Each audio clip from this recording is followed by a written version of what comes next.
The invitation had arrived on cream cardstock so thick it felt like velvet between her fingers.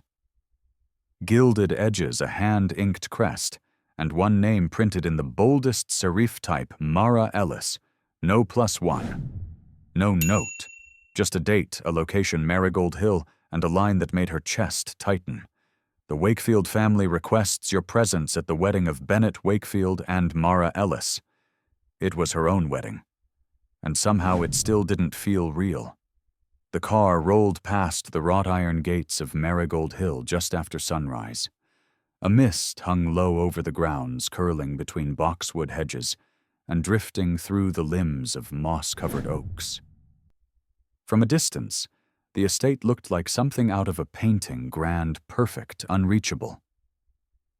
Mara sat still in the back seat, hands clasped in her lap, watching it come closer. She wore tailored navy slacks, a linen blouse, no makeup. Her suitcase was neat and small. Everything about her deliberate quiet, controlled. "You're early," the driver noted in the rear view. "I always am," she said. It wasn't nerves, not yet. It was the weight of knowing she was stepping into a world that was never built for her.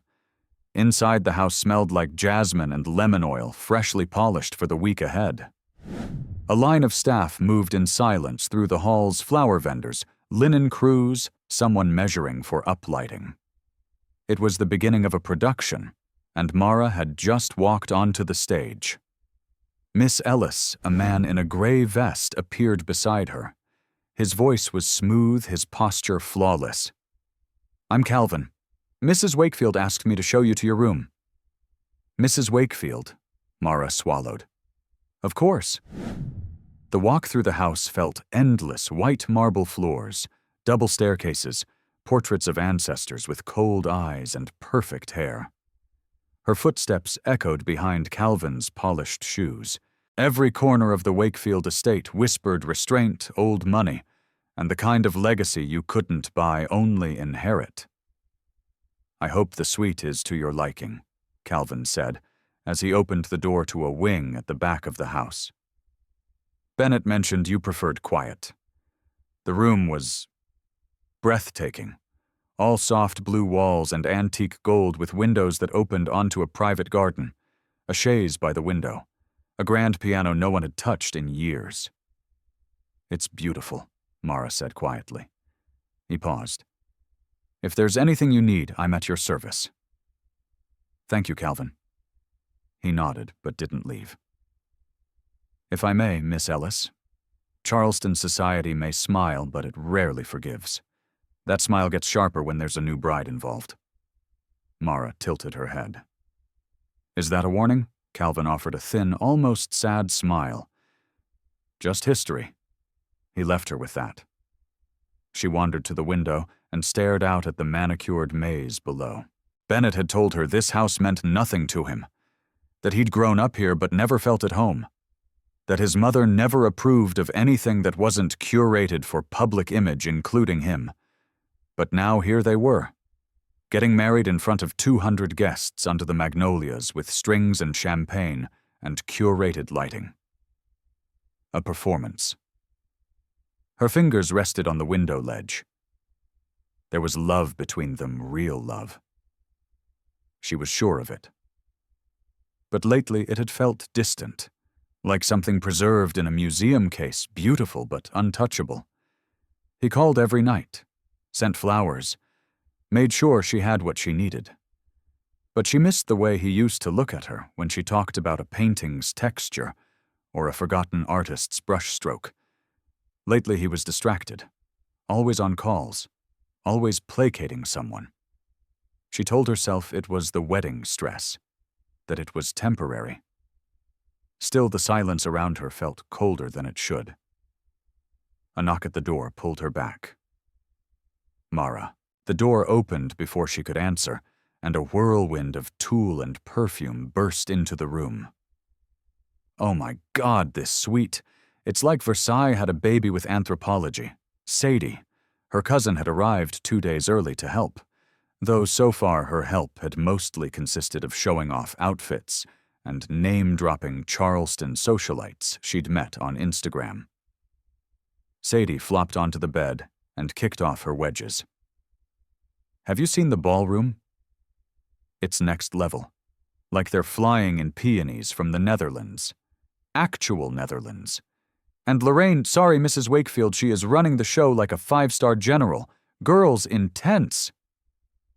Mara sat on the chaise and gave a tight smile.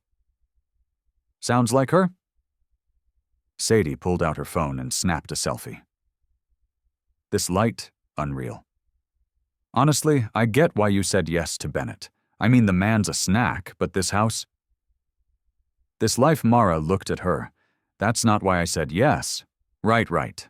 Love and all that, Sadie said with a wink. Still, you pulled a real Cinderella move. Mara stood. I'm going to change. I need some air. Sadie pouted, but stood too. I'll let you have your brooding bride moment. Oh, before I forget, Lorraine asked me to go over the final schedule with you tonight. And the seating chart. She said, and I quote, "It's not ideal, but it's done." Mara's chest tightened. What about my side of the family? Sadie paused at the door. She said something about space constraints. You know how these things are. The door closed behind her. Mara stood alone in a room made for royalty, suddenly small. Later, she found herself in the back garden. The sun was low, the air thick with magnolia and honeysuckle. A single wooden bench sat beneath a weeping willow. She sat and exhaled. May I? A voice asked. She turned. Calvin again. She nodded and he sat beside her, quiet, composed. I grew up in a house like this, she said softly. Not as grand, but similar rules. My mother called them invisible walls. Calvin nodded. Rules with consequences. She died when I was 23, Mara said. She taught me to love art because it tells the truth. You can't hide a painting's story, not if you look close enough. And what story does this house tell? He asked.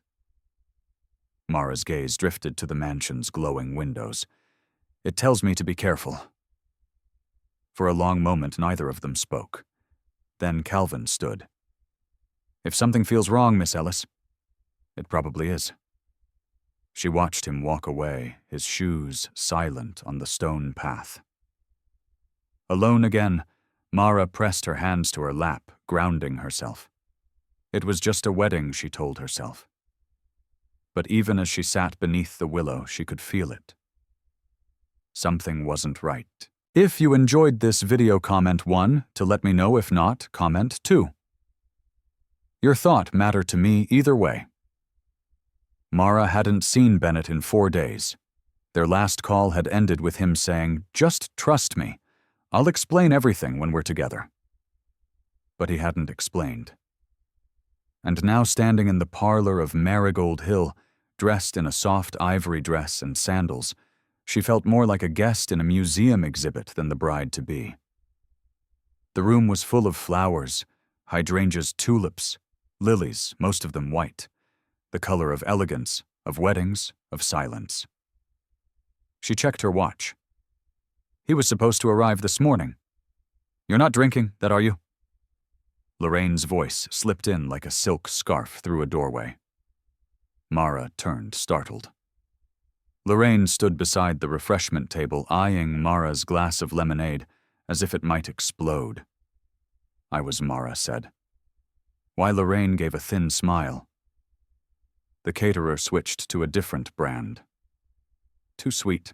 I've already requested they return to the original vendor. Details matter. She poured the lemonade out into the sink with a graceful flick of her wrist. Mara said nothing. Lorraine wiped her hands with a linen napkin and looked Mara over. You'll want to change before the press arrives. I didn't know press was coming. Well, of course they are, Lorraine said with a light laugh. This is the wedding of the season, and you're marrying Charleston's most eligible man. Mara looked out the window. I'm marrying Bennett, not Charleston. Lorraine's smile didn't waver. The two are not always separate. Mara felt something coil inside her, quiet but sharp. She excused herself and walked down the long hallway towards the rear staircase. Every hallway, every painting, every polished banister seemed to echo back someone else's voice. Her steps slowed at the second-floor landing, where the walls were lined with Wakefield portraits, all of them watching. She slipped into her suite and closed the door behind her. The silence felt louder than the parlor ever had. She was just reaching for her phone when a soft knock interrupted. It opened before she could answer. And there he was. "Hey," Bennett said. Mara stared at him, taking him in. Crisp shirt sleeves rolled just so hair damp from a morning shower. He looked normal. Calm. Too calm. "You're late," she said, but her voice wavered. "I know, I'm sorry." He walked in and stood in the center of the room like he didn't know if he should sit or reach for her or say something else entirely. Mara folded her arms. "You disappear for 4 days. Miss the arrival breakfast, don't answer texts, and now you show up like we're meeting for coffee." He looked at her. "I didn't want to involve you until I was sure." "Involve me in what? A long silence." Bennett exhaled. "There are things I'm still untangling. Legal, corporate, people from my father's world. I didn't want to drag you into it. You proposed to me," she said. "You invited me into it." That landed. He rubbed the back of his neck. "I've been working to fix something that's been broken for a long time," he said carefully. "But this wedding, it's triggering things. My parents are making moves I didn't expect. I'm handling it." Mara stepped closer, voice lower. "Handling it without telling me anything makes me feel like the one thing in your life you don't trust." He looked up. "That's not fair." "Then tell me the truth." His eyes searched hers, then dropped. "I can't," he said softly. "Not yet." The silence between them felt like a drawbridge lifting. Mara's voice broke. "I don't need you to protect me from the world, Bennett. I need you to include me in it." He nodded slowly. "I know." She waited. But there was no explanation. No bridge back across. "Sadie's been glued to your mother's side," Mara said, changing the subject before she cracked. "She seems to know more about the wedding than I do." Bennett's brow furrowed. "I thought you wanted her involved? I said she could help with the playlist. She's reworking the entire reception timeline and picking out flatware. I'll talk to her." "No, don't," Mara said too quickly. "It'll make it worse." He gave her a curious look. She looked away. There were things she couldn't name, yet feeling suspicions, moments that didn't add up. But if she voiced them too early, she'd sound like the insecure girl the Wakefields were waiting for her to be. She'd seen the look in Lorraine's eyes. That polite patience with someone you think will eventually crack. "Just talk to me," she said finally. "I will," Bennett said. "I promise." She nodded. He stepped forward and kissed her forehead, soft and brief. She closed her eyes at the contact, wishing it could erase the last week. But when she opened them, he was already halfway to the door. "I'll see you tonight, I'll be here," she said, but it felt like a lie they were both telling. He paused. "You look beautiful, by the way." Then he was gone. Mara stood in the empty room, the echo of his words soft against the thick curtains. She changed into a loose sweater and walked barefoot to the garden. The air was heavy, the sun beginning its slow dip toward evening. She sat beneath the willow again, the same bench where Calvin had found her the day before. As if summoned, she heard his voice behind her. "Evening, Miss Ellis," she turned. "Do you always appear exactly when I'm thinking too hard?" Calvin smiled politely. "Timing is everything." He stood beside the bench this time, not sitting. "I heard Mr. Wakefield arrived," he said. "Yes." "Everything all right?" Mara didn't answer at first. She pulled her sweater tighter around her shoulders. Have you ever felt like you're in a play, Calvin 1, where everyone else has the script and you're still waiting for your lines? He considered that. Every day, Miss Ellis. Especially in this house. She glanced up. Do you think I'm making a mistake? That depends. On whether you plan to survive it, he said. Their eyes met. Not a threat, not even a warning, just a mirror held up to what she already knew. And in that silence, something clicked into place. Not certainty, not yet, but readiness. Whatever this was, whatever game the Wakefields were playing, she wasn't just going to endure it. She was going to watch. And when the moment came, she'd know exactly what to do.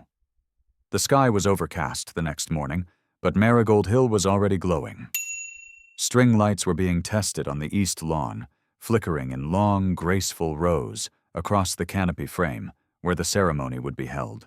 White folding chairs, still wrapped in plastic, lined the stone walkways like soldiers in waiting. A quartet rehearsed softly on the veranda, the sound drifting through the hedges like a memory.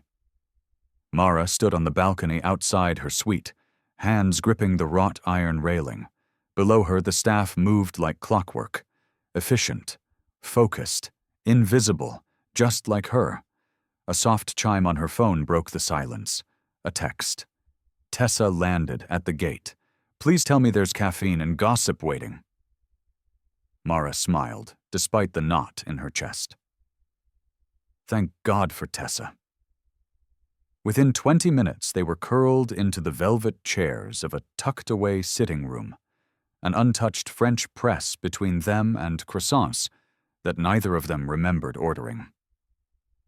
Tessa, in jeans and a cream sweater, looked wildly out of place in the best way. This house is gorgeous, she said, glancing around. In a haunting, cursed family estate kind of way. It's even more charming when you can't change a single thing about your own wedding, Mara replied. Tessa gave her a look. What's going on?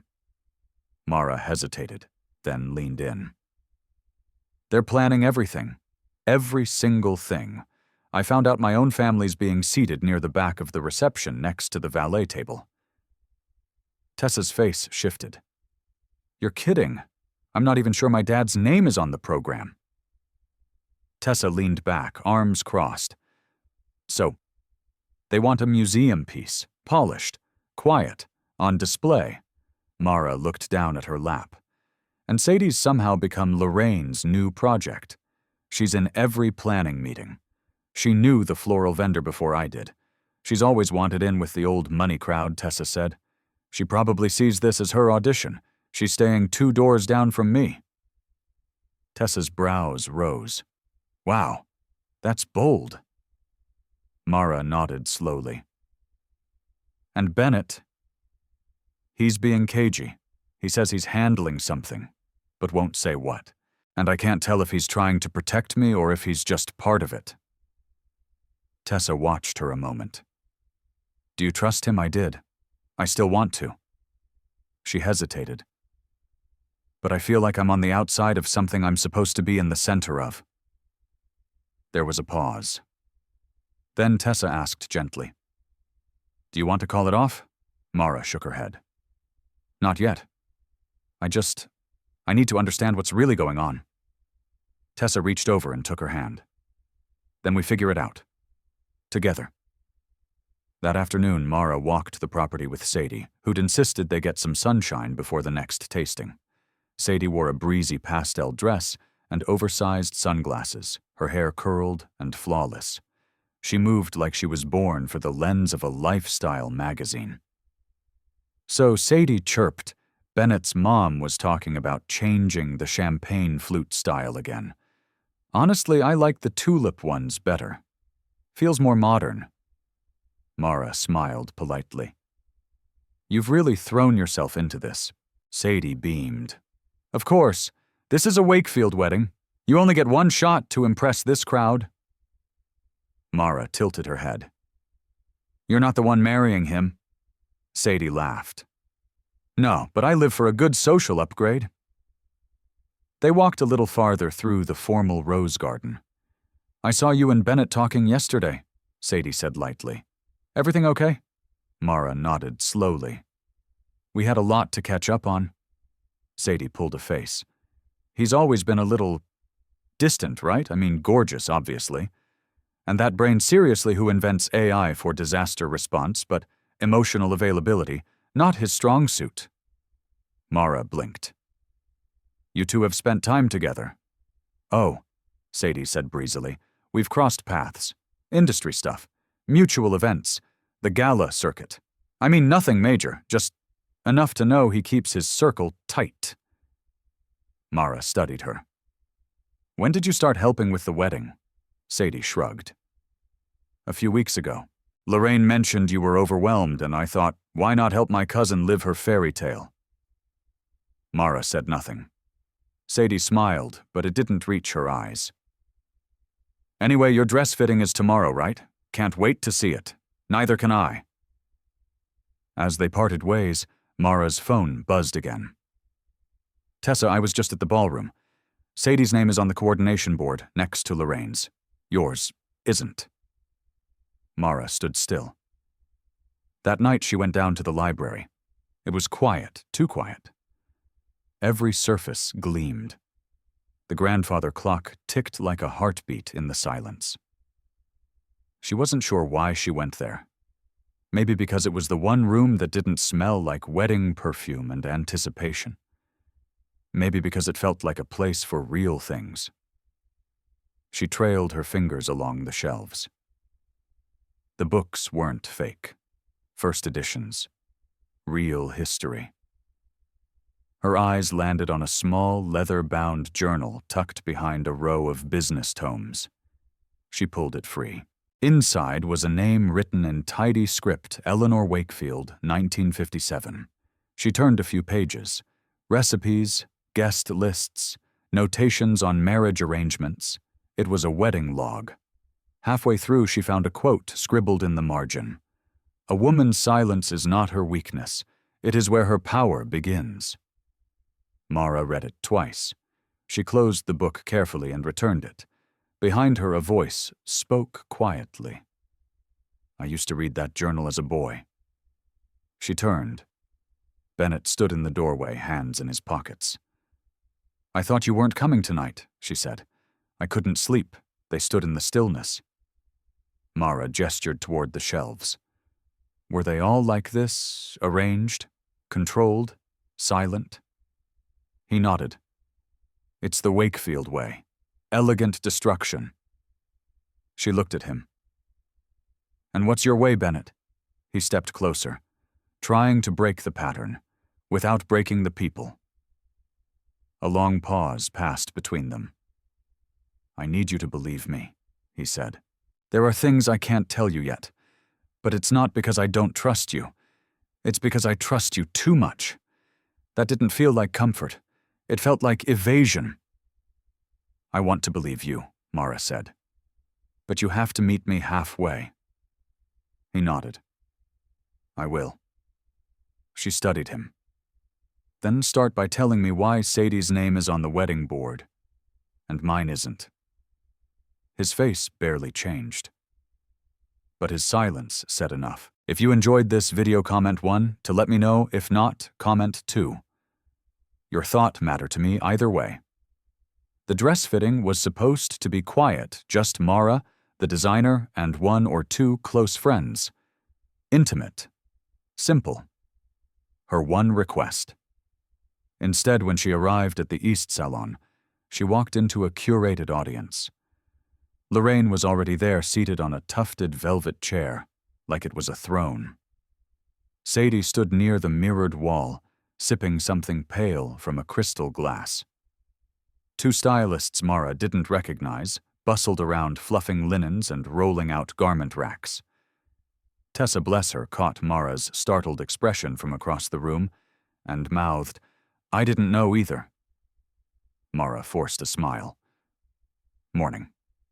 Oh, darling, Lorraine said, standing with a kind of effortless grace that made even her greetings feel rehearsed.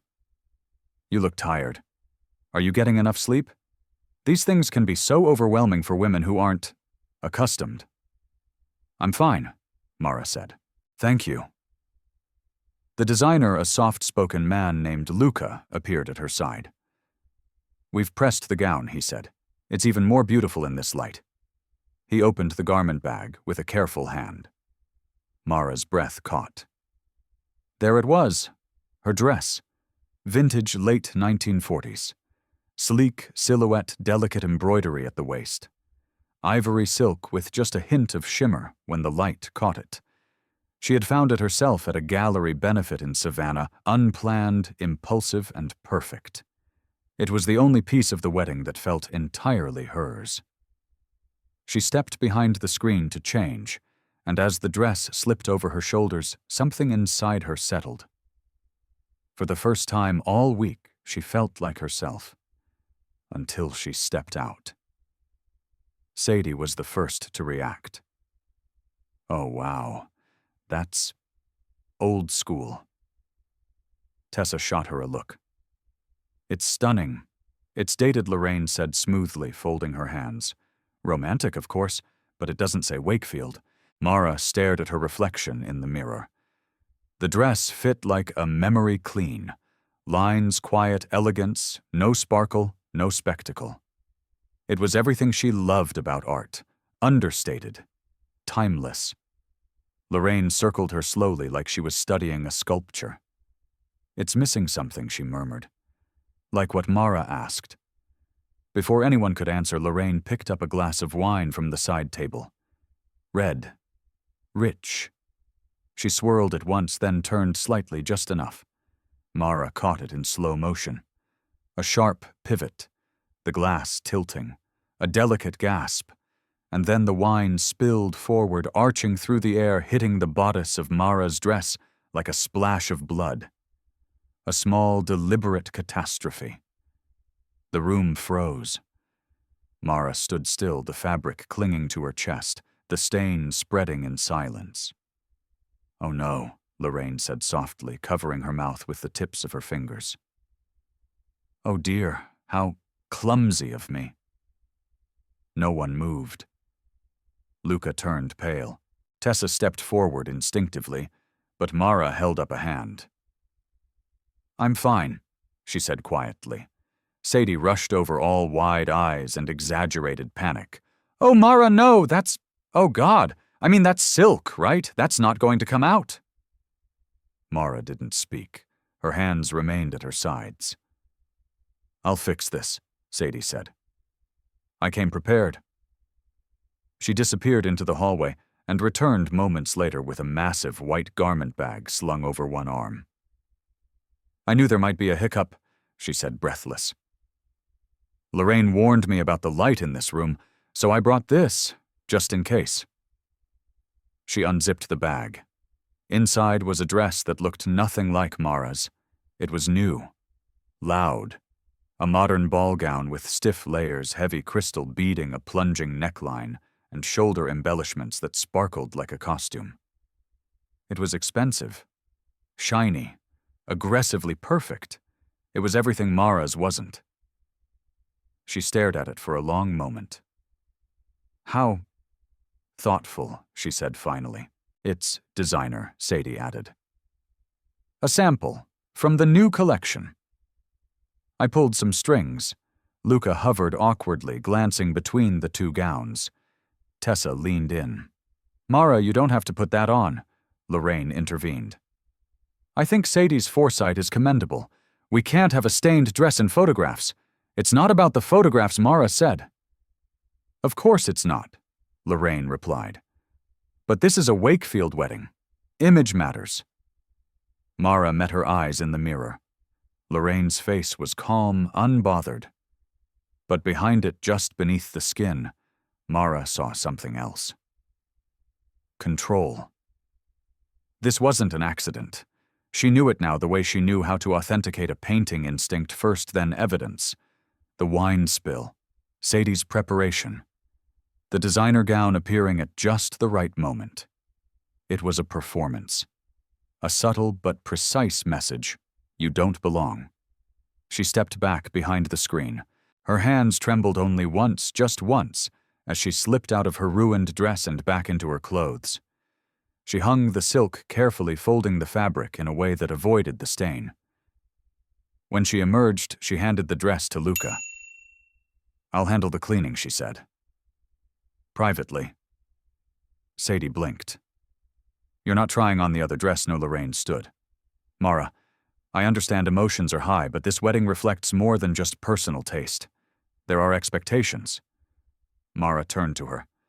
"I'm not a reflection, Lorraine. I'm a person, with taste, with history, with a mother who taught me how to hem a sleeve by hand and how to walk into a room like I belong there even when people try to tell me otherwise." The room was silent. Then she walked out.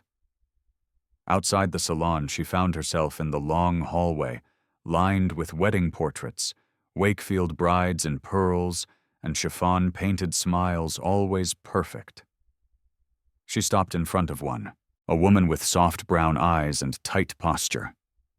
Beneath the frame, the plaque read, "Eliza Wakefield, 1965. Mara stared at her and whispered, "What did they do to you?" Her phone buzzed in her pocket. A text from Tessa. "Meet me in the library, now. I found something." Mara looked one more time at the portrait. Then she turned away. The library was dimly lit, its tall windows shaded from the late afternoon glare. Dust floated in slanted beams of light, and the air smelled faintly of aged leather and lemon oil. Mara's footsteps barely made a sound across the Persian rug as she entered, heart still thrumming from the scene upstairs. Tessa was pacing by the fireplace, a tablet clutched in her hands. "I've been digging," she said before Mara could speak. "And I found something. You need to sit down for this." Mara lowered herself into the nearest armchair, brushing invisible lint from her skirt, trying to calm her breath. Tessa handed her the tablet. "Do you remember when you mentioned Wakefield Global's restructuring? The thing Bennett said he was handling?" Mara nodded. "Well," Tessa said, crouching beside her, "it turns out there's a massive trust involved, set up by Charles Wakefield when Bennett turned 18. The catch: Bennett can't access the majority of his voting shares until he gets married." Mara blinked. "What, it gets better," Tessa said. "If the marriage doesn't last a year, if you separate divorce, whatever, he forfeits most of his controlling interest back to the board, which is currently led by guess who Charles. And Lorraine sits on the advisory council." Mara stared at the screen. Legal documents, filings, timestamps. It was all real, every line. So, the wedding? Tessa nodded grimly. "It's not just social. It's business. If Bennett wants full control, this marriage has to be official, and it has to stick." Mara's breath caught. "He didn't tell me." Which could mean a few things, Tessa said. He might have genuinely thought keeping you out of it was protecting you. Or, he's not entirely in control. Mara's voice was thin. So his parents. They stand to lose if this wedding works out for us. Tessa nodded. "Big time." Mara's mind raced. The perfect wedding, the timing, the rushed planning, the sudden pressure, the stain, the dress swap, Sadie's calculated presence. It wasn't just snobbery, it was strategy. They wanted her out, and not just because they didn't like her, because she was in the way. She stood and walked to the window, arms wrapped around her waist, trying to quiet the ache in her chest. "I thought, maybe it was just about image," she said, "that they didn't think I was good enough." "They don't," Tessa replied. "But that's not the main point anymore." Mara turned. "Do you think Bennett knew?" Tessa hesitated. "I don't know. But you need to ask him. And soon." Just then, the door creaked open. Calvin stepped in, slow and quiet as ever. He looked between them, noting the energy in the room with one raised brow. "Everything all right?" Mara gave a tight nod. "Just learning a few things." Calvin hesitated. Then he stepped closer. "I probably shouldn't say this," he said softly, "but you deserve to know." This morning, Lorraine received a phone call. I only caught part of it, but she said something about a clean break and minimal fallout. And then she mentioned your name. Mara's stomach twisted. Tessa exhaled. She's planning something. Calvin looked at Mara. She doesn't like to lose, and she doesn't do accidental. Mara looked at the fireplace, at the heavy mantel, the polished marble, the portraits on the walls. How many women had sat in this room preparing to marry into a family that saw them as assets? She tried to sabotage my dress today, Mara said. It was intentional. Calvin's face remained still, but his eyes tightened. She's been doing this for decades, he said quietly. You wouldn't be the first. Mara walked to the center of the room, the silence pressing around her like thick air. I need to talk to Bennett, alone, without anyone hovering or watching. I'll make sure you're not interrupted, Calvin said. Tessa stood. You sure you want to do this now? Mara nodded. I have to, before they try something else. It took another hour before she found him alone, down by the stables talking to the estate manager. He looked up when he saw her approaching, a flicker of concern crossing his face. Mara, he said, stepping forward. I was going to come find you. She raised a hand. Not here. Walk with me. They moved along the dirt path that curved behind the gardens, trees arched overhead shielding them from the house. She stopped by the old fountain, dry now, but beautiful in its disrepair. I need you to tell me the truth, she said quietly. Bennett stilled. About the trust. About why this wedding matters so much to your parents. About why they're trying to push me out. He looked at her, the silence stretching between them like wire. Then finally he nodded. I was going to tell you after the wedding. Why not before? Because I didn't want it to taint what we had. Mara laughed once, short, bitter. It already has. He stepped closer. Mara, this isn't a game to me. You're not part of some scheme. I love you. I chose you. But you didn't trust me enough to include me. I didn't trust them, he said, and I knew the moment they sensed how serious I was they'd come for you. And they have. Haven't they? She looked at him. They're orchestrating everything.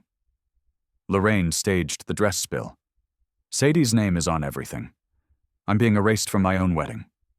His jaw tightened. I didn't know it had gone that far. She wants this wedding to fall apart, Mara said. Because if it doesn't, if we go through with it, you take full control. And she loses.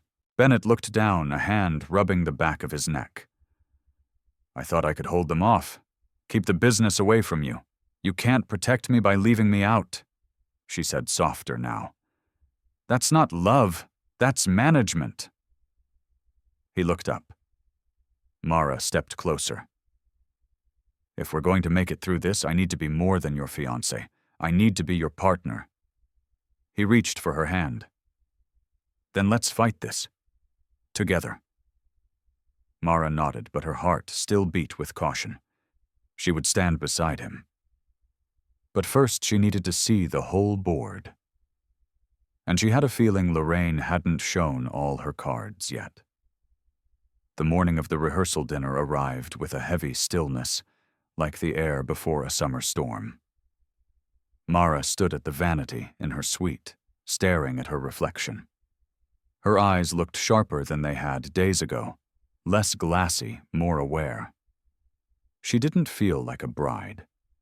She felt like someone preparing for court. There was a knock on the door. Tessa slipped in, holding a folder. Her expression said everything. I found something. Mara turned. What now? Tessa shut the door behind her and laid the folder on the vanity. Emails, screenshots, messages I dug up after cross-referencing Lorraine's charity boards with Sadie's influencer contracts. Mara's brow furrowed. Contracts. Tessa opened the folder. Sadie has a sponsorship deal with one of the luxury wedding vendors, Aurel Atelier. They're covering her accommodations, her outfits, even her content as long as she tags the event and gets high engagement material. She's essentially monetizing your wedding. Mara blinked. She's using my wedding as a brand campaign worse. She pitched it to Aurel before your engagement was even public. The room tilted. Tessa sat on the edge of the bed, and Lorraine approved all of it. Mara paced to the window, pressing a hand to her chest. This is more than just control. It's erasure.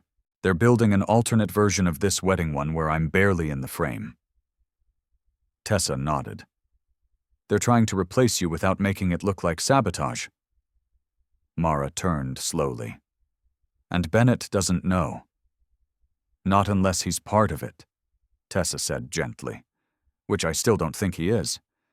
But you need leverage, something clean, visible, undeniable.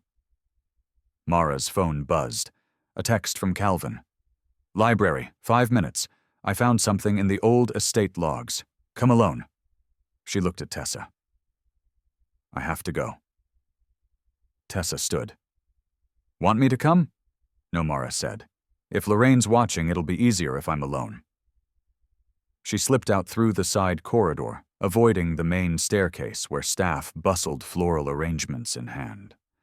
Downstairs, the house had shifted into full event mode. Tables were being set, lights tested. Voices murmured polite and distant. She entered the library quietly. Calvin was already there, standing by the center table, an open book in front of him. He looked up. You're right not to trust what you're seeing. Mara approached slowly. What is it? He tapped the open page. This estate logs every major event hosted at Marigold Hill. Guest lists, seating charts, even dress notes. Eliza Wakefield Bennett's grandmother kept the tradition obsessively, and he flipped the page to one marked October 1982. This was Lorraine's wedding week. Look at the guest notes. Mara leaned in. Written in fine pen were the names of high society couples. Beside a few names were red ink notations declined, arrived late disapproved. But one name stood out, Frances Avery, accompanied by Charles Wakefield. Mara looked at Calvin. That's not Lorraine? No, he said. Frances was the mistress. She was brought to the estate 3 days before the wedding. Quietly. No photos, but she stayed in the east wing 2 doors from Lorraine's suite. The blood drained from Mara's face. It's the same room Sadie is staying in now. Calvin nodded. She's playing Lorraine's role, or maybe Frances's. Either way, it's not a coincidence. Mara stepped back from the table. They're reenacting it. He closed the book gently. Some people don't change. They just adjust the stage. Mara pressed a hand to her forehead. Why would Lorraine let that happen again? Calvin's eyes were careful. Maybe because it worked last time. She didn't marry for love. She married to win. And I'm the obstacle now. Calvin nodded once. But this time you have the truth. Mara took a shaky breath. Thank you for showing me. I didn't do it for thanks, he said softly. I've served this family a long time, and I've seen what it costs to stay silent. Mara left the library with the weight of generations on her shoulders. Back in her room, she sat on the edge of the bed, thinking. They weren't just trying to push her out. They were trying to rewrite history. Sadie's presence wasn't random. It was deliberate. The Wakefields were betting on the same old playbook silence the woman who asked questions, spotlight the one who played along. But not this time. This time the woman they underestimated had the script in her hands. And she wasn't going anywhere. The rehearsal dinner shimmered like a magazine spread. Every table was dressed in linen so white it almost glowed. The centerpieces were tall glass columns overflowing with hydrangeas and white orchids, and soft jazz floated through the air like silk. Waiters moved in perfect formation. Guests sipped champagne under strings of lights that swayed gently in the Charleston breeze. Mara arrived fashionably late by design. She wore a sleek midnight blue gown with a square neckline and no embellishments. No sparkle, no lace, just strength, grace, and intention. Her hair was pulled back in a low twist, clean and elegant. And when she stepped onto the veranda with Tessa at her side, the room shifted. People noticed, and Lorraine saw it. From across the courtyard, Lorraine's smile froze for the briefest second before slipping back into place. She stood beside Charles, one hand on his arm, the other wrapped around a delicate coupe of champagne. Sadie, of course, hovered just over Lorraine's shoulder, laughter two bright eyes scanning the room like she owned it. Mara held her head high and walked directly into the lion's den. "Darling, there you are," Lorraine purred as Mara approached. "You look confident." "Thank you," Mara said smoothly. "It's a family trait." Charles chuckled under his breath. "Touché." Sadie tilted her head. "Wasn't the fitting today? Did you decide to wear something else?" Mara smiled politely. It felt right to wear something with history. Sadie blinked. "But it's new." "It is. But I chose it.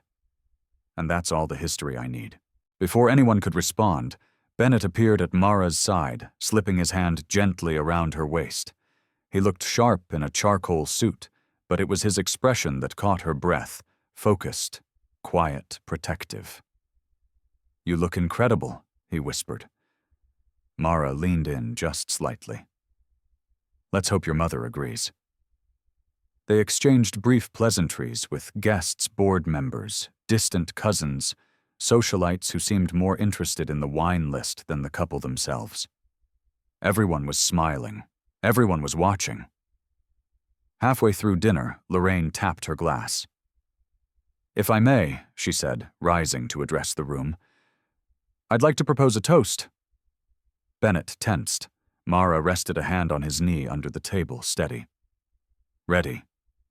Lorraine raised her glass with practiced poise. "To family, to legacy, and to love that rises above complication." There was a scattered wave of polite clinks, a few murmurs. Then she added, "And to women who understand that tradition, when honored properly, becomes the foundation for a lasting future." Another polite clink, this one colder. Mara's gaze didn't waver. She stood, quietly, calmly. "I'd like to say something too." The table hushed. She turned to face the guests. "Many of you don't know me well. Some of you, I imagine, don't think I belong here." A few heads shifted, but no one spoke. Mara's voice was steady. "But I want you to understand something. I didn't come here looking for status, or comfort, or wealth. I came here for love." She looked at Bennett. "For a man who sees people, not pedigrees, who believes in changing what's broken even when it means standing up to the people who made him." Bennett's throat moved, but he said nothing. His eyes didn't leave hers. "I've been asked subtly and not so subtly to step aside, to quiet down, to fade out." She turned back to the crowd. "But I won't." Tessa held her breath. Calvin, standing behind the bar, froze mid-pour. Mara continued, voice like velvet over glass. "I've learned that legacy doesn't come from money, or guest lists, or what name is stitched into a monogrammed napkin. Legacy comes from honesty, integrity, from choosing love even when it's inconvenient." She raised her glass. "To rewriting what deserves to be rewritten." Silence.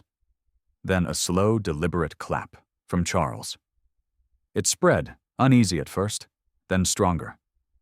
Bennett rose beside her and clinked his glass gently to hers. To rewriting. They drank, and the energy in the room shifted again. After the toast, people returned to their small conversations, but with side glances, murmurs behind glasses. Mara moved through them with Tessa Bennett occasionally breaking off to speak to family friends. And for a moment, everything felt suspended, like she'd taken something fragile and shattered it just enough to rearrange the pieces. Later, just as dessert was served, Mara stepped away to catch her breath. She walked toward the back of the courtyard where magnolia trees swayed softly against the moonlight. Quite the speech. The voice stopped her. Sadie stood there, one arm folded across her waist, a single pearl earring catching the light. "You didn't like it?" Mara asked, turning slightly. "Oh, I loved it," Sadie said with a smile. "You're really good at pretending to be the underdog." Mara tilted her head. Pretending, Sadie stepped closer. "Come on, Mara. We both know what this is. You married up. And you're holding on for dear life." Mara's voice was soft. "Is that what you think I know it is?"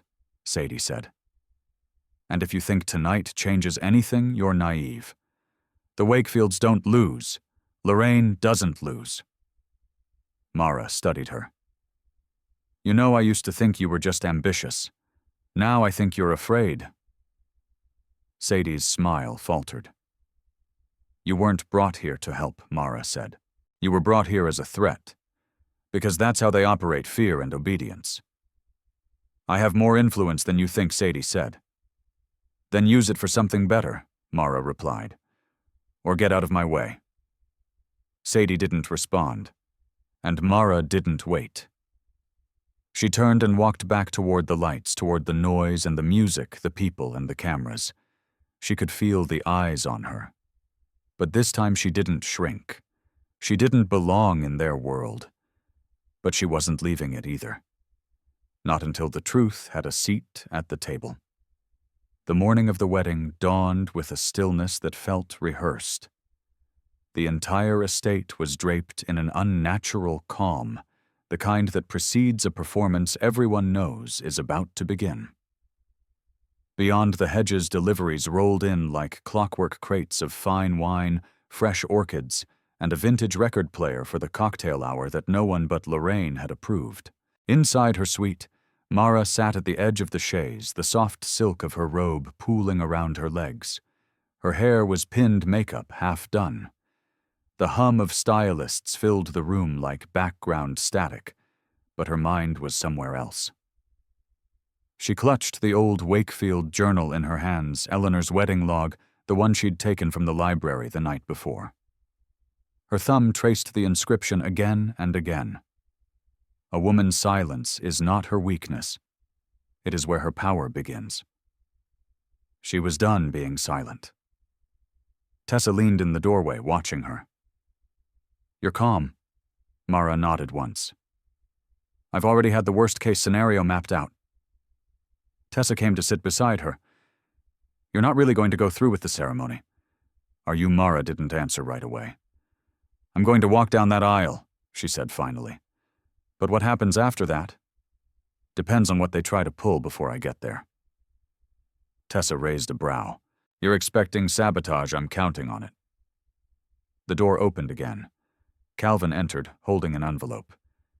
"This just arrived," he said, his voice low. "Delivered by hand. No return."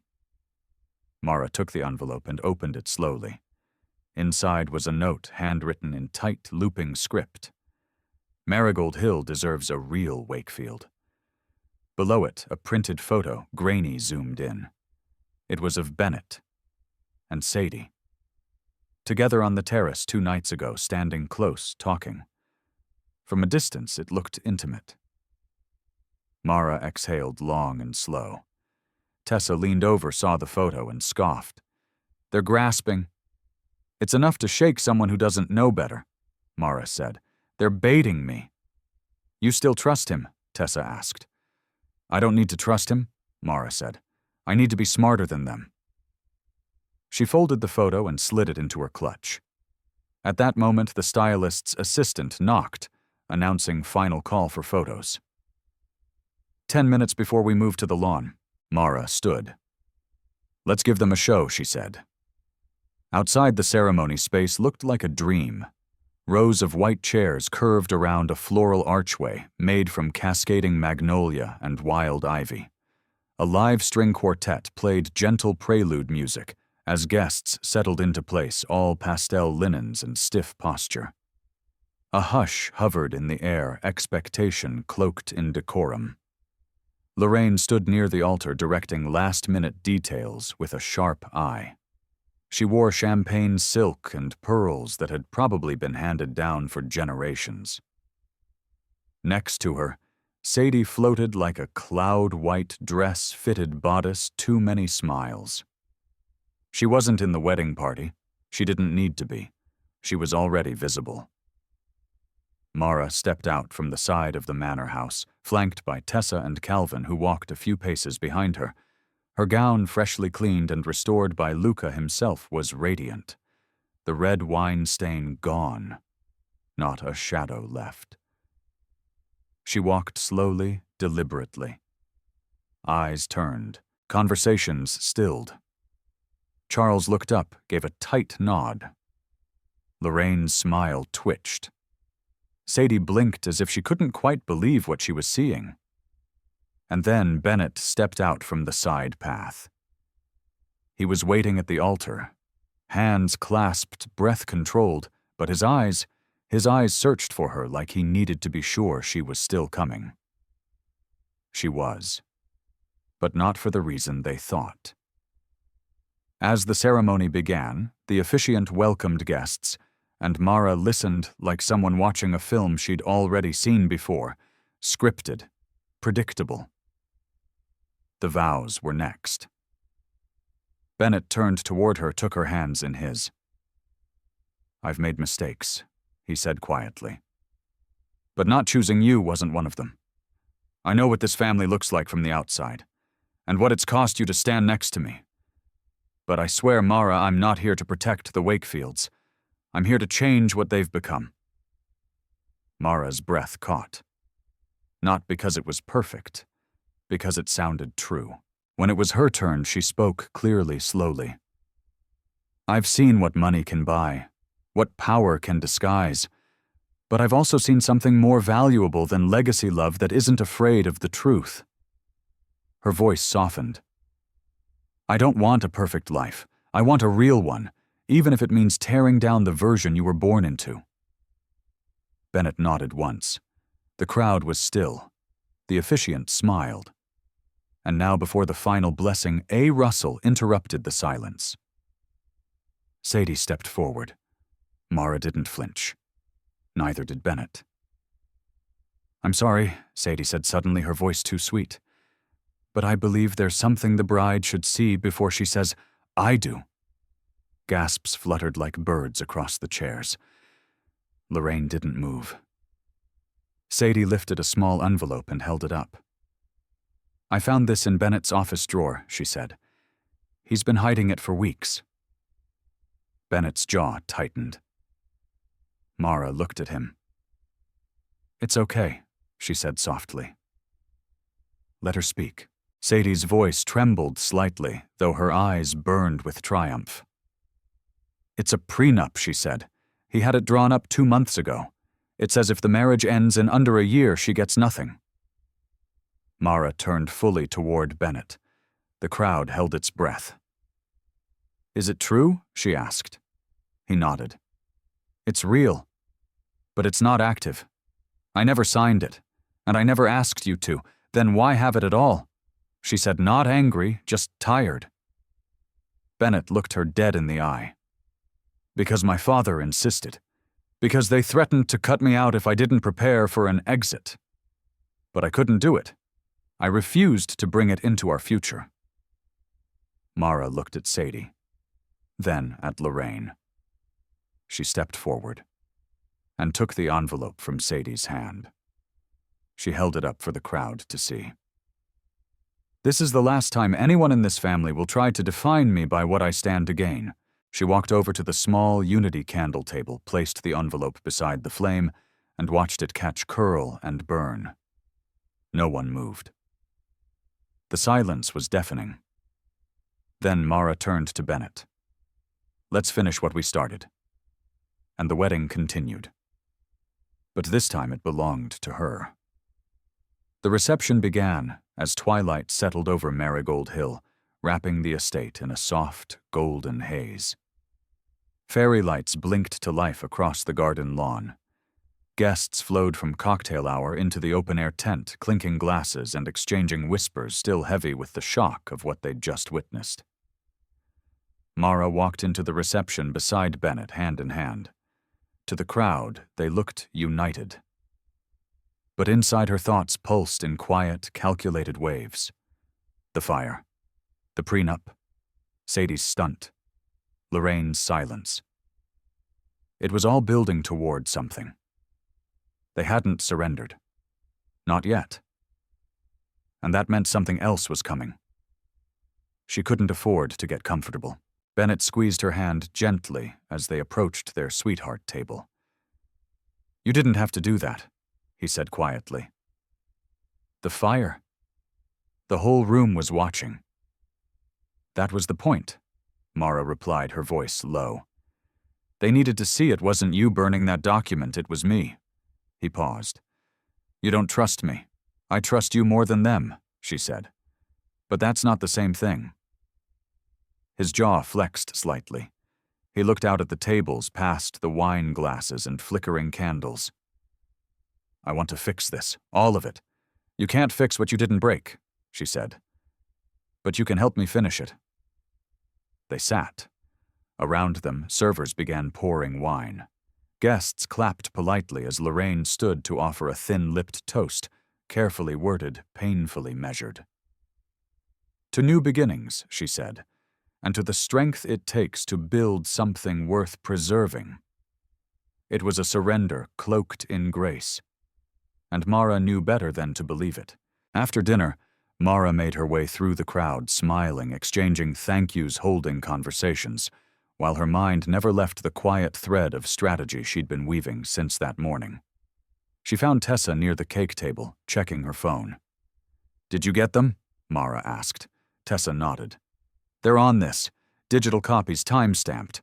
And one backup stored on a private drive in case things go sideways." Mara exhaled slowly. "Good. We'll move at the toast." "You sure you want to do this tonight? If I don't," Mara said, eyes scanning the room, "they'll spin the story by morning." "The Wakefields are fast. I have to be faster." Tessa hesitated. "What if it hurts, Bennett?" Mara looked toward him. He was speaking with a family friend near the bar. His tie slightly loosened his smile. "Tired." "It will," she said softly. "But not as much as silence would." Tessa handed her a small flash drive disguised inside a vintage locket. "They'll never see it coming," she said. Mara slid the locket into the pocket hidden in the folds of her gown. Then she turned and faced the room. She'd studied them, now watched the way they orchestrated people like music. How Lorraine placed Sadie beside her like a counterpoint, how Charles moved behind the scenes shaping business as if it were destiny. This family didn't use fists or threats. They used position, appearances, illusion. So that's where Mara would strike, from the inside. The band began to play. The first dance came and went, lovely, and choreographed, and utterly hollow. The cake was cut. Applause rang out. And then it was time. Charles rose to speak. Before the evening winds down, he said, lifting his glass, a few words for the couple. Mara could feel the energy shift. Guests turned. Phones lifted. Smiles tightened. Marriage, Charles began, is a delicate thing. A joining not just of hearts, but of families, of futures, of expectations. He smiled at Mara, but it didn't reach his eyes. "And in our family we take such unions seriously. We protect them, honor them, and we ensure that legacy remains intact." Mara stood. "Thank you, Charles," she said, voice slicing gently through the space. "But before we toast to legacy, I have something I'd like to share." He blinked. Lorraine's fingers froze around her glass. Sadie's smile vanished. Mara walked to the small riser where the band had set up. She turned to face the room, calm-centered. I want to thank all of you for being here today. This has been a beautiful night, a celebration of love, of partnership, of the hope that comes with committing to a future together. Her eyes swept the room. But love without truth isn't love, it's performance. She reached into her gown and retrieved the locket. This, she said, holding it up, contains the record of a conversation that took place in this house 3 weeks ago. A meeting between Lorraine Sadie and a financial advisor, during which it was discussed how to undermine this marriage before it began. Gasps scattered across the tables. It includes outlines for digital leaks, plans to cast doubt on Bennett's loyalty, and even a suggestion to redirect public sympathy towards someone more media-friendly. Sadie paled. This isn't just about power, Mara continued. It's about erasing a woman before she even has the chance to speak. She nodded to Tessa. A screen lowered behind the band, hidden until now. A projection lit up emails, wire transfers, a private group chat that included Lorraine Sadie, and an account labeled Investor Liaison. Silence rippled into a slow, rising murmur. Mara looked at Bennett. I'm sorry this hurts. But silence would hurt more. He didn't move. Didn't look away. Finally, he nodded once, and that was enough.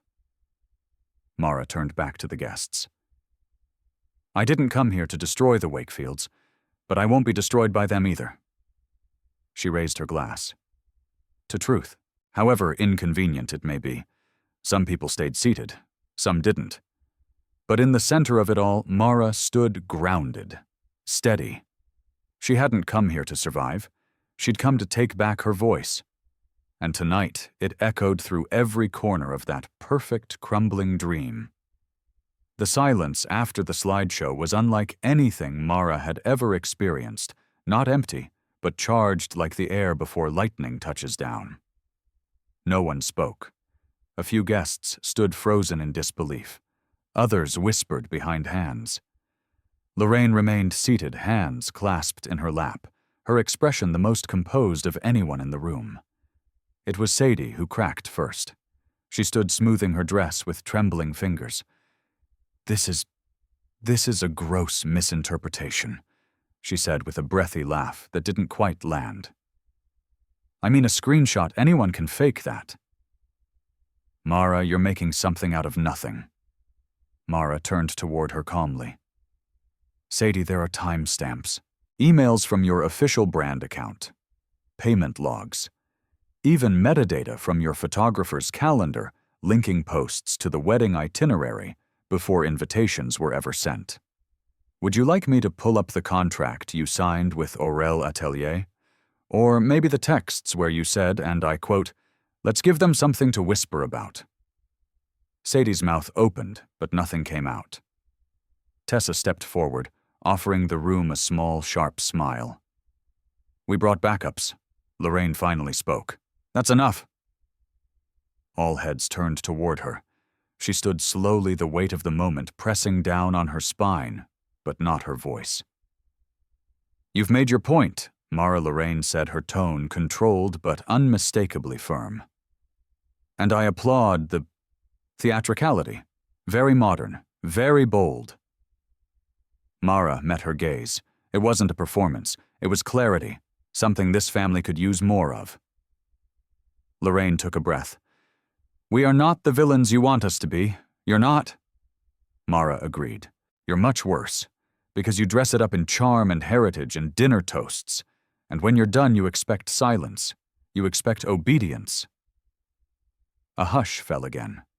Mara's voice softened just enough to be heard and no more. But that's not how this ends. Charles finally broke his silence. He rose to his feet beside Lorraine, his voice smooth. I think that's quite enough for one evening. If you're determined to drag private family matters into public spectacle, then we'll handle the consequences accordingly. Mara tilted her head. What are you suggesting? Let's not pretend this wasn't calculated, he said. You've had an agenda from the beginning. Truth isn't an agenda, Mara said. It's a warning shot. For people who think legacy is a shield. Lorraine stepped closer, her pearls catching the low light. You married into this family, Mara. We offered you a seat at the table. You offered me a place under it, Mara replied, as long as I stayed quiet. A few guests stood to leave. The air in the tent grew thin, the kind that made people want to vanish politely. And through it all, Bennett had said nothing. He stood near the back of the tent, hands folded, watching. Waiting. Finally, he stepped forward. He didn't go to Mara. He went to his parents. I've listened, he said. I've watched, and I've made excuses. For years. Lorraine straightened. Bennett not here. Yes, here, he said quietly. Because it always happens behind closed doors. That's the problem. He turned to the crowd. I've built companies, launched products, sat in rooms with billionaires, and none of that ever made me feel more seen than I did the first time Mara walked into the Gibbs and challenged my proposal without even knowing who I was. Mara's breath caught. Bennett looked at her now fully. You made me earn it. You never cared about my last name. You cared about who I showed up as. And I've failed to live up to that these last few weeks. He turned back to his parents. And if you think I'm going to protect a name at the cost of the woman I love, then you've misunderstood me completely. Lorraine's mouth parted, a flicker of something real, flashing through her grief, maybe, or regret too late. Bennett stepped down from the riser and walked directly to Mara. I should have told you everything he said. The pressure, the plans, the way they tried to frame this marriage as a transaction. But I kept thinking I could protect you by keeping you separate from it all. Mara held his gaze. And now I know the only way to protect something real is to stand beside it. No more distance, no more pretending. He reached out gently, waiting for her to decide. And she did. She took his hand. Not as a rescue, as a signal. Together they turned to face the guests, those who remained, those who were still listening. I'm not leaving, Mara said. Not the marriage, not the fight. If anything, I'm just getting started. Tessa smiled softly in the back. Calvin gave a small nod from his place behind the bar. And for the first time that night, Mara felt the room begin to shift, not toward chaos, not toward power, but toward something new, something honest. Later, after the crowd had thinned and the tent had quieted, Mara stood alone near the magnolia trees, staring out at the dark horizon. Bennett approached, wrapping a jacket over her shoulders. You sure you're okay? I'm not sure of anything she said, but I'm not afraid anymore. He nodded, slipping his hand into hers. They're going to retaliate, he said quietly. I know, she replied. But they won't win. Why not? She turned to him, a slow smile spreading. Because this time the story's mine to tell. 3 days after the wedding, Marigold Hill was quiet, too quiet. The staff moved in hushed tones. Lorraine hadn't been seen since the night of the reception. Charles had canceled his weekly board calls without explanation. Sadie had vanished entirely, her name trending briefly online after an anonymous leak connected her brand to a controversial influencer group in Atlanta. Her team issued a statement. Then silence. Mara sat on the back porch of the guest house, barefoot coffee cooling in her hands. The garden in front of her was still recovering from the weight of the weekend petals, wilted from overhandling chairs, left out under soft drizzle, the scent of too many roses lingering in the humid air. Bennett came out quietly, holding his own mug. Did you sleep? He asked. Some, she said. You, he sat beside her. I kept thinking about what my mom said to me the morning of my college graduation, he murmured. Mara turned to him, waiting. She said, Don't mistake applause for belonging. Mara looked down into her cup. That woman knows exactly what she's doing. He gave a soft chuckle. That's the problem. They sat in silence for a while. The kind of silence that didn't need to be filled. Then Bennett reached into his pocket and pulled out a folded letter. The envelope was cream-sealed with an ornate W in wax. Mara raised an eyebrow. From Lorraine. He nodded. Delivered this morning. She hesitated before opening it. The handwriting was crisp. Formal. Dear Mara, your display at the reception was more effective than I anticipated. I admit I underestimated your resolve and your reach. You've disrupted our reputation, but I suspect you knew that already. Still, if there's any hope for peace, it lies in understanding. I've enclosed the deed to Marigold Hill. Bennett's inheritance includes it, but as of today, I've amended it. It's yours. Do with it what you will. I only ask that you remember legacy isn't what we keep. It's what we leave behind. Lorraine. Mara stared at the letter for a long time. Bennett broke the silence first. I had no idea she'd do that. She didn't do it for me, Mara said softly. She did it because she lost. But giving you the deed, that's not nothing. Mara folded the letter and tucked it into her robe pocket. She's not surrendering. She's negotiating. Tessa arrived an hour later, laptop bag slung over her shoulder, sunglasses pushed into her curls. Morning revolutionaries, she said, stepping into the kitchen. You're in a good mood, Mara said, following her inside. Tessa plugged in her charger. You would be too. The press is already framing your wedding as a modern-day Southern reckoning. Vogue wants an exclusive on your dress, and the footage of the slideshow has hit 3 million views on TikTok. Mara blinked. I didn't even post it. I know, Tessa grinned. A Wakefield cousin did. He tagged you and everything. Bennett rubbed his temples. Oh, God. Tessa turned the laptop to face Mara.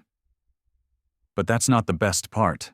The screen showed an email thread between Charles Lorraine and 2 of their oldest board members. The tone was stiff, urgent. They're calling an emergency meeting, Tessa said. The investors want answers, transparency. They're scared.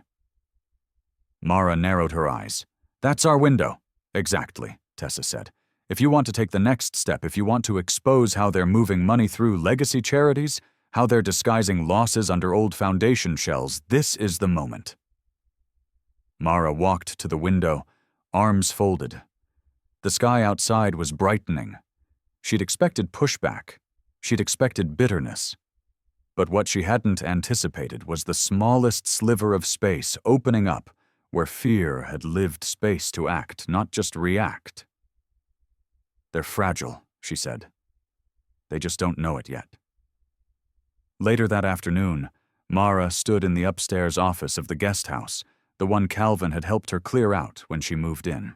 She'd covered the walls with notes, flowcharts, family business diagrams, timelines of public scandals and internal acquisitions. Every thread connected. And now it was starting to hum. She picked up the journal again, Eleanor Wakefield's. The same inscription stared back at her. A woman's silence is not her weakness. It is where her power begins. Mara whispered it aloud, not as a reminder, as a vow. Behind her, Bennett stepped in quietly. You okay? She turned. I think I finally understand what I have to do. He nodded once, slowly. Then I'll be beside you. Wherever it leads. She walked to him, placed a hand on his chest. Even if it means burning what's left of the name, he didn't flinch. Names change. What matters is the story behind them. And for the first time since she stepped foot on the estate, Mara felt the shift deep in her bones. Not a crack, not a collapse, but the unmistakable beginning of something stronger rising from underneath it all. It wasn't revenge, it wasn't rescue, it was reclamation, and it was only just beginning. The investor meeting was scheduled for Thursday. Closed doors, limited seats, board members only. But Mara wasn't aiming to sit at their table. She planned to turn the table on its side. On Wednesday night, the guest house was a quiet storm of preparation. Tessa paced the living room, balancing 2 phones and a half-eaten protein bar. Calvin had brought in 3 portable printers and was feeding documents through them like a man possessed. Bennett reviewed every line of the foundation audits Mara had unearthed from the Wakefield archives records no one had touched in nearly a decade. Mara stood at the kitchen island, slowly stirring honey into her tea, though she hadn't taken a sip.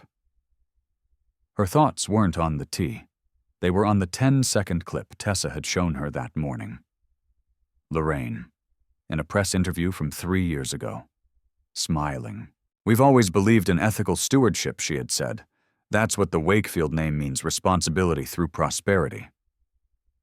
Mara had paused the clip there. "I want to use that," she told Tessa, "as a quote, as an anchor." Now, as the printers spat out the final pages, she took a slow breath. "Are you nervous?" Bennett asked behind her. She turned hand still on the spoon. "Not nervous, just aware of what this could cost." He walked over, leaned against the counter. "You don't owe anyone your silence, I know," she said. "But I'm not doing this to punish them. I need you to know that." "I do. I want to rebuild something that's actually good," she added, "even if it carries their name, especially because it carries their name." He nodded. "Then let's make sure they can't twist it first." The next morning, Mara stood across the street from the Wakefield corporate office in Charleston, looking up at the old brick building. Elegant, stately, and for the first time, fragile. Tessa handed her a folder. "It's all timed," she said. "They won't see the upload until you start speaking." Mara looked down at the folder. Inside was everything copies of altered donation records, misfiled endowment documents, payout trails that contradicted Lorraine's public claims. "Where's Bennett?" she asked. "Inside," Tessa said. "He went in early to reserve the visitor gallery seat. Said he wanted a front-row view." Mara nodded, then crossed the street. Security let her through without question. Everyone still believed she was part of the family, at least for now. The boardroom was stark, long table, 12 chairs, walls covered in old oil portraits. Men in tailored blazers sat with their hands folded, murmuring among themselves. Lorraine sat at the head, Charles 2 seats away. Bennett sat quietly at the back, face unreadable. Lorraine glanced at her without blinking. "Mara, this meeting is closed." "I'm aware," Mara said calmly. "That's why I'm not here to speak. I'm here to observe."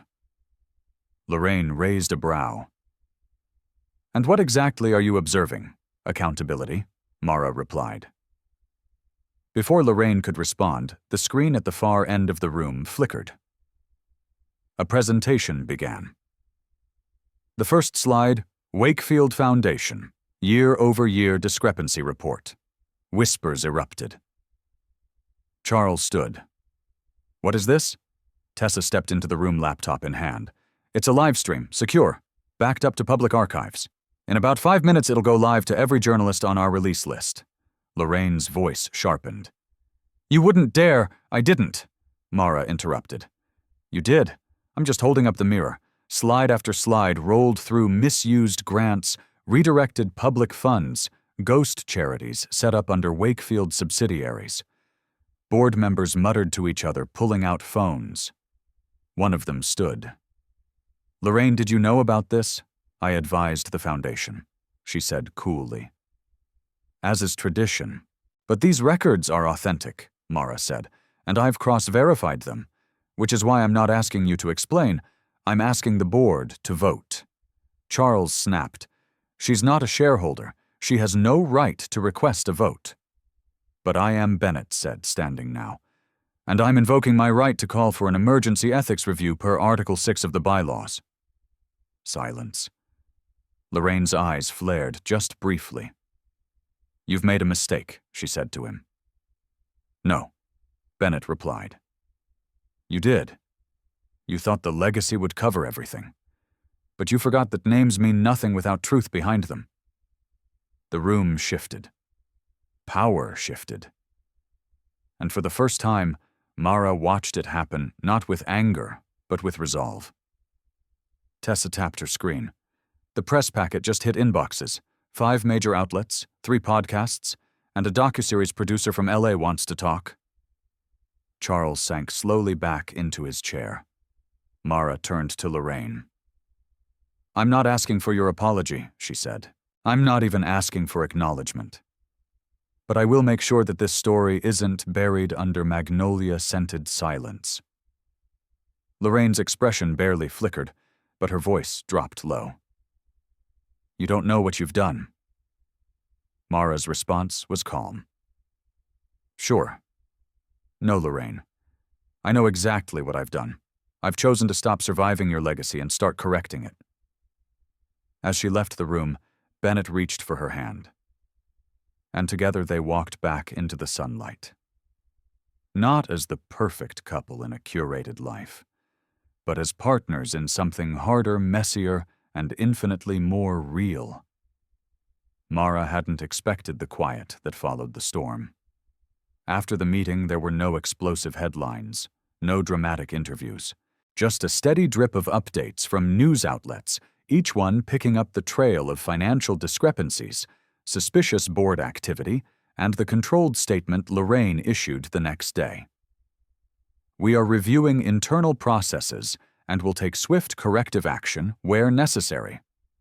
The Wakefield Foundation remains committed to its mission of ethical giving.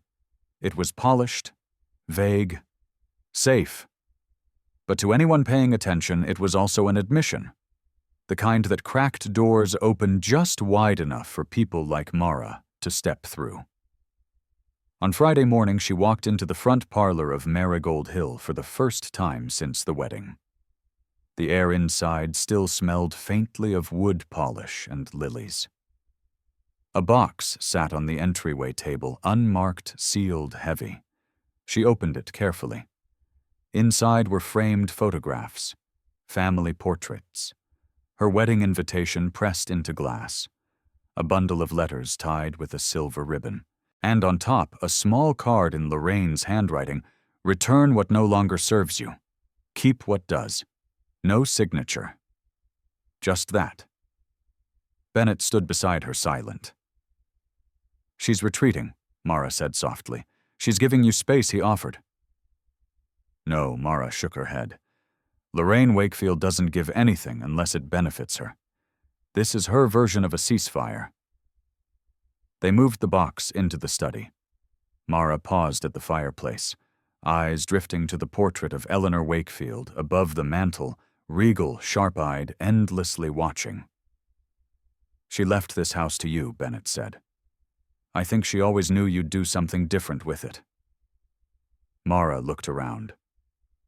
"Then it's time I figured out exactly what." That afternoon, Tessa met them on the lawn with 3 folders, a laptop, and an expression that said she hadn't slept in 48 hours. "I have 3 pitches," she said, sitting cross-legged on the grass, "all from reputable media. One wants a podcast series called Legacy Untold. One wants to serialize your story in long-form essays, and the third wants a documentary. But they're based in Brooklyn, and honestly, they're a little too obsessed with Sadie." Mara raised an eyebrow. "She hasn't made a statement." "She won't," Tessa replied. "She's rebranding." Again, now she's about renewal and feminine stillness. She posted a photo of a yoga mat next to a mimosa. Mara smirked. Of course she did. Bennett joined them carrying lemonade. "So what are we thinking? I don't want to be the headline," Mara said. "I want to shape the story, but not center myself in it. The scandal isn't me, it's the system." Tessa flipped to the second pitch. This one might be it. They want to explore Southern wealth legacy families and how women have been either erased or exploited in that space. They'd use your story to frame it, but not define it. Mara nodded slowly. That's the one. Bennett watched her. You're sure you're ready? She looked at him, voice steady. If I don't tell it, they will. And they'll get it wrong. That night she sat alone on the veranda, the house behind her glowing in warm amber light. She pulled Eleanor's journal into her lap, flipping through the entries again. Notes on estate affairs, reflections on Charleston society, comments on silence and its many disguises. Then she reached the final page. There in faded ink, I built this house to be strong. But no house is stronger than the truth spoken inside it. Mara let the words settle. The breeze lifted the hem of her robe. A wind chime sang from the corner post. She closed the journal. Behind her footsteps padded softly across the floor. I figured I'd find you here, Bennett said, holding 2 mugs. Can't sleep, she admitted. He handed her the tea and sat beside her. I've been thinking about what you said about not wanting to center yourself in the story. She looked at him. He continued. But you are the story, Mara. Not because of what happened to you, but because of how you handled it, how you stood up when the easier thing would have been to walk away. She exhaled slowly. I didn't expect to become part of a legacy. I just didn't want to disappear inside someone else's. You didn't, he said quietly. You rewrote it. The silence between them wasn't heavy. It was full of everything they'd survived and everything still to come. She sipped the tea. Set the mug down. There's one more thing, she said. Before the public piece goes live, I want to hold an event. Here, at the estate. Bennett blinked. A party. A gathering, she corrected. Women from Charleston, from the Foundation's grant programs. Storytellers, journalists, educators. I want them to see where the money went, and where it's going now. He smiled the kind of smile that started in his eyes. You're opening the gates. I'm rewriting the map, she said. The gate was never the point. And just like that, the vision sharpened. It wasn't about legacy anymore. It was about voice. And Mara Wakefield was done whispering. It took less than a week for Mara's idea to take root, and less than 2 to turn into something real. Invitations were sent, not by courier or engraved cardstock, but by personal calls and digital notes, intentional, direct. Every name was chosen carefully. Women who had been overlooked by the Wakefield Foundation silenced in committee rooms passed over for grants, or burdened with quiet compliance for the sake of proximity to power. They arrived on a golden afternoon in late April, the kind of Charleston day where the air shimmered just enough to feel like a blessing. Marigold Hill bloomed with fresh hydrangeas and jasmine, but the usual veneer was gone. No uniformed waitstaff, no curated jazz quartet. Instead, students from the local conservatory played under the magnolia trees, and volunteers from neighborhood co-ops helped set up round tables with mismatched linens and pitchers of lemonade. Tessa floated between guests like a conductor, smiling, nudging introductions, adjusting microphones. Calvin manned the kitchen, serving small plates with a level of care that made even deviled eggs feel ceremonial. Bennett kept mostly to the background, helping with logistics, pausing every so often just to look at Mara, because Mara had become the center of something bigger than herself. She stood near the old stone fountain wearing a soft sage-green dress that caught the breeze as she moved from guest to guest. Not once did she talk about herself. She asked about stories, projects, challenges. She listened. And then when the moment came, she stepped to the front. The sun slanted low behind her, casting long shadows across the lawn. The guests quieted, folding into the hush without being asked. Thank you for being here, Mara began, voice steady but warm. This home has seen a lot. Old money, old silence. I was never supposed to speak here. Not really. I was meant to smile and nod and blend in. A few heads nodded, lips pressed tight in knowing. But I've learned something since I first set foot on these grounds. Legacy doesn't have to be inherited. It can be chosen. It can be reshaped. She paused, letting the breeze move between words. You weren't invited here to look back. You're here because I want to build something forward with you. Applause didn't erupt. It swelled, gentle, respectful, earned. Later, as guests wandered through the gardens, chatting, exchanging numbers and stories, Mara found herself at the edge of the koi pond, staring at the reflection of the estate behind her. A woman approached, older, striking with silver curls tucked under a wide-brimmed hat. "You've done something rare today," she said. Mara turned. "And what's that? You made a place like this feel honest?"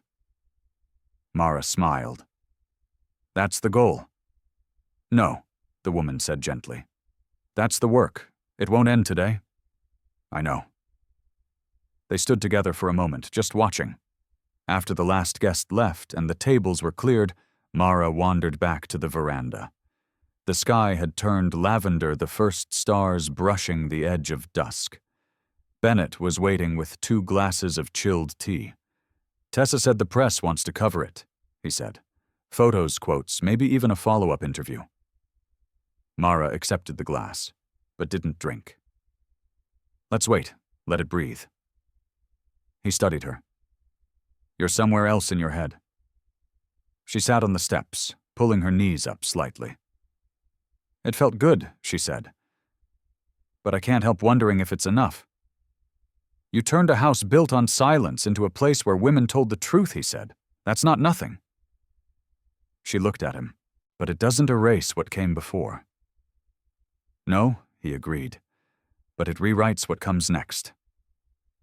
She rested her head on his shoulder. "You were brave today," he whispered. "I was ready." They sat like that for a while, the quiet between them easy. Then Mara reached into her bag and pulled out a small velvet box. Bennett blinked. "What's that?" She opened it slowly. Inside sat a ring. Simple. No diamond, just a gold band etched with a single word. "Begin." "I had it made," she said, "not to replace the one I wore at the wedding, but to mark what we're choosing now." Bennett looked at her eyes, warm and steady. "No show, no performance," he said. "No pressure," she added. "Just truth. Just now." He took the ring, slid it onto his finger. And in that moment there were no speeches, no toasts, just the shared breath between 2 people who had unraveled everything they were told to be and decided to start over anyway. Not because it was easy, but because it was theirs. Mara stood at the edge of the Marigold Hill garden, watching a little girl trace her fingers along the mossy stone wall.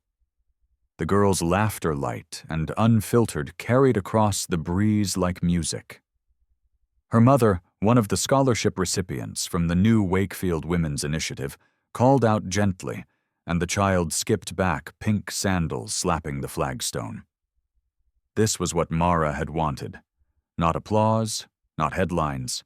Life, change, quiet joy blooming where silence used to sit. It had been 6 months since the garden gathering. 6 months of restructuring, of hard conversations with the Foundation's new board of Mara, slowly, steadily shifting the Wakefield name from symbol to substance. She hadn't just inherited land, she'd inherited accountability, and she took that seriously. Inside the house, the old rooms had new life. The dining hall had become a community design studio. The South Wing, once a private guest suite, now hosted rotating exhibitions from local artists and storytellers. The library was open twice a week for public workshops, and the Wakefield estate, once a fortress, was now a hub. Mara leaned against the veranda post, feeling the worn wood beneath her fingertips. The paint had peeled a little from summer rain. She didn't rush to fix it. Let the house breathe. Behind her, footsteps approached. "Bennett, you ready?" he asked, hands tucked in his pockets. For what? He smiled. You said you wanted to start something. She turned. I thought I already did. You did, he said. But not everything's finished. He pulled a small envelope from his jacket, handed it to her.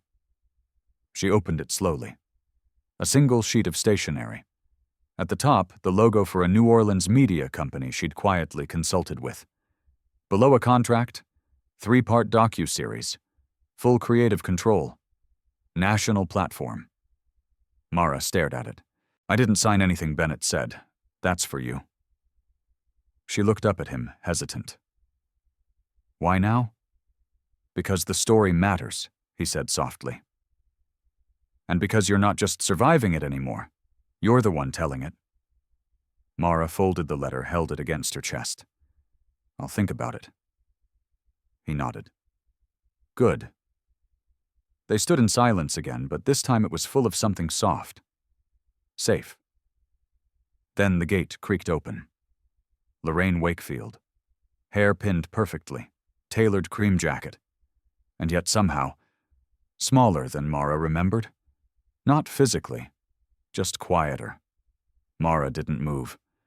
Lorraine approached with the grace of someone used to doors opening for her, but her voice lacked the sharpness it once held. I called ahead, she said. I know, Mara replied. I didn't come for a fight. Mara looked at her, waiting. I came to see what you've done. Lorraine's eyes flicked toward the garden, where women were gathered laughing, sharing building. I didn't think it could be this, she said softly. I never imagined something like this. You didn't have to imagine it, Mara said. You just had to get out of the way. Lorraine's lips parted, as if to reply, but no words came. After a moment, she reached into her handbag and handed Mara a small wrapped box. Mara didn't open it. I'm not asking you to forget, Lorraine said. Just to remember that legacy doesn't always follow bloodlines. I know, Mara said. That's why I'm building one from the ground up. Lorraine nodded, and for once, she didn't stay. She turned and walked back toward the gate. When she was gone, Mara finally opened the box. Inside was a photograph, a young Eleanor Wakefield standing barefoot in the same garden, laughing, no crown, no pretense, just a girl in the sun. Bennett joined her again. Keep it, he asked. Mara closed the box. I think so. It's a reminder of what she looked at him, that the past doesn't own us, but it can teach us. If we listen. He took her hand. Ready to go in? Not yet, she said. Just a moment more. And there they stood at the edge of a legacy no longer haunted, watching a future that didn't have to ask for permission to bloom. Because love, real love, had built something lasting. Not just between two people, but between truth and change. And Mara Wakefield had finally come home. Not to a name, to herself.